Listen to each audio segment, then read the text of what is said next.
We're talking about a self-care plan. Do you know how to take care of yourself when the holidays get stressful? Are you able to keep calm when someone pushes your buttons? How can you make different choices this season? Let's finish our month focusing on the holidays. Does your clutter own you? On Clear Your Clutter Inside and Out, we'll teach you how to become aware of your clutter along with action steps to declutter and create the life you desire. Come on, let's get started. Today's episode was inspired because, one, self-care is really important. We shouldn't be doing it just around the holidays. I encourage you to have a regular self-care plan. Holidays can be really hard for someone. I love my mother, but forever.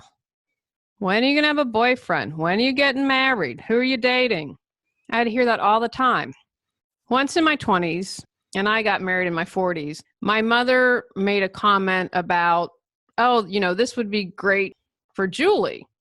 Something around a wedding or something. I don't remember because my younger brother, who's a funny one, relayed the story to me. And my younger brother, Justin, was like, Julie, who? And my mom said, your sister.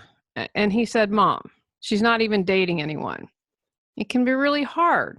Maybe it's not your mother. Maybe it's not aunt. They want to know, when are you getting married? Or how are your finances? When are you going to get promoted? It can be different things to different people. The holidays can not only trigger a lot of emotions, they can also bring out some of our spiritual challenges. The holidays are also a great time to do some self-examination and make some positive changes. First, focus on the positive. Where the attention goes, the energy flows. Keep your focus on the positive. Are you going to be able to do this 100%? No. But more often than not, better than not at all. Focus on what you're choosing to create, not the stuff driving you nuts. People always asking, where's the boyfriend or girlfriend? If you keep focusing on that, you're probably going to get a lot more comments and questions about it. What's important to you during the holidays? Make the choice to do things that make you happy. You cannot deal with the crazy family holiday dinner. Make a choice not to go. Getting sick is a great, easy excuse. Don't believe in lying. I don't think that that's a good road to take. However, sometimes you just got to do what you got to do. If you have a sniffle, that could be potentially the flu, and you don't want to hurt anyone else. Sometimes we must put ourselves completely first, and it doesn't matter what it is. I encourage you, again, choose what you would like to do this holiday season. Second, become aware. Know your triggers. I use the example of always being asked when I was going to get married. Maybe you're aware of those really huge triggers, but what about the not so obvious ones? You have a friend that seems to get everything you desire every holiday season, and her Instagram account looks like it was done by a pro. She has all these gifts. She looks great in her cocktail dress.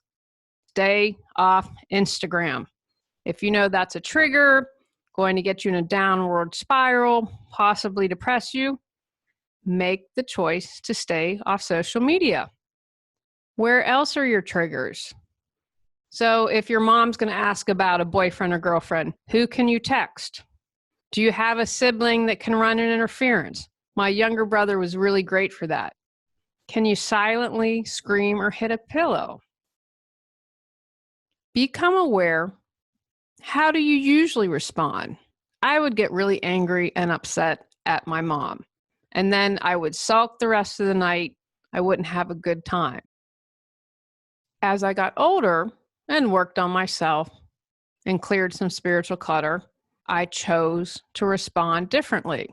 I realized my mom wanting me to be married was coming from a place of love. She just worried about me. She didn't want me to be lonely. She wanted to make sure I could pay my bills. It was really from a place of caring and concern. I realized her nagging me was about her, and it wasn't about me. I examined my life. I was happy being single. I did want to find someone, and thankfully I did, but I didn't let myself get upset anymore. I'd just say silently to myself, you'll find the right person when you need to, and would either politely cut off the conversation, have my brother run interference, or just walk away. What's your holiday clutter kryptonite? Are you aware of your holiday triggers? Where are you doing something just because? Do you overindulge, overspend, and overcommit? Ready to enjoy the season and focus on what matters most? Get control of your clutter so your clutter doesn't control you. Reclaim time, money, sanity, and resources. Holiday Got Clutter 365 journal prompts supports you in clearing your holiday clutter. Free gift with purchase to support you even more in your journey to declutter your life. How can you choose to respond differently? Have a plan in place. I'm a huge fan of deep breathing. Go to the bathroom and breathe for 5 minutes if you need to. Be aware of the triggers and how you will choose to do something different instead of getting angry, upset, or bursting into tears.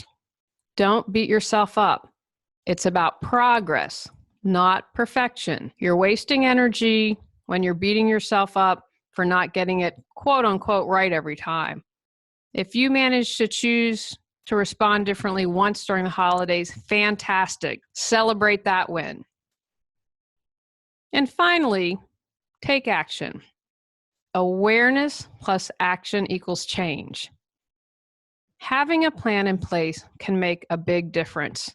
When we're caught up in the moment and overwhelmed, it's hard. If you've made a plan, thought it through a little bit, you have a better chance of being able to execute it. Write it down, have it handy, review it. Here are some ways you can take action. Take time for yourself. Even if you're at a party, you can go to an upstairs bathroom and lock yourself in it for 5-10 minutes if you need to. Throughout the entire holidays, take time for yourself. Make sure you're getting time to recharge. You can sit quietly. Simply closing your eyes and focusing on warm holidays can help get you in a good frame of mind. Breathe. I'm a huge fan of breathing. Most of us aren't taking deep breaths.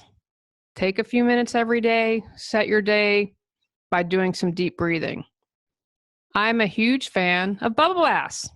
That, my friends, is my woman cave and one of the ways that I do daily self-care. Who supports you? Who's a good friend that you can check in with and can say, how are you doing? Are you taking care of yourself? How can I support you? Surround yourself with people who are going to be there when you need them. What are ways that you can support yourself? What helps you relax? Maybe it's classical music. Maybe it's watching a funny movie. What actions can you take for good self-care? Take the time to write out your self-care plan, especially if you haven't been taking good care of yourself. Make it a to-do that you, in your schedule, that you have to take the time out to do. Okay, I need to take the time out to meditate today. You know what? It's on my list. I'm going to do it. I'm going to be aware and I'm going to take action. If you're still stuck, ask your friends how they take care of themselves. I've mentioned before on other podcast episodes, mowing the lawn is meditation for me. Think outside the box. You're only limited by your imagination. When I finish recording this episode, I'm going to go make pumpkin chocolate chip cookies for a workshop I'm attending. I love to bake, and gosh, do I love pumpkin season. And I thought, What a great thing. I can share pumpkin cookies with my classmates. And I also have a client tomorrow, so she's going to benefit from my baking. Baking and giving my baked goods to others is a way that I nurture people. What can you do? Have a self-care plan this holiday season and commit to sticking to it. Take actions from today's podcast. Dream, feel, see, believe on what you choose to focus on for the holidays. Know your triggers. What, who, where, how, why. Acknowledge your triggers and don't judge them. Create a self-care plan. Who will support you? What will you do? Write it down, have it handy, and review it often. Remember what's important and let the other stuff go. Next month, we're talking about tidying up for the new year. Go out, clear the clutter to create the life you choose, deserve, and desire. Clearing your clutter allows you to share your gifts with the world. Get your free self-assessment to discover your clutter priority at reawakenyourbrilliance.com. If you've enjoyed Clear Your Clutter Inside and Out, please rate, review, and share us.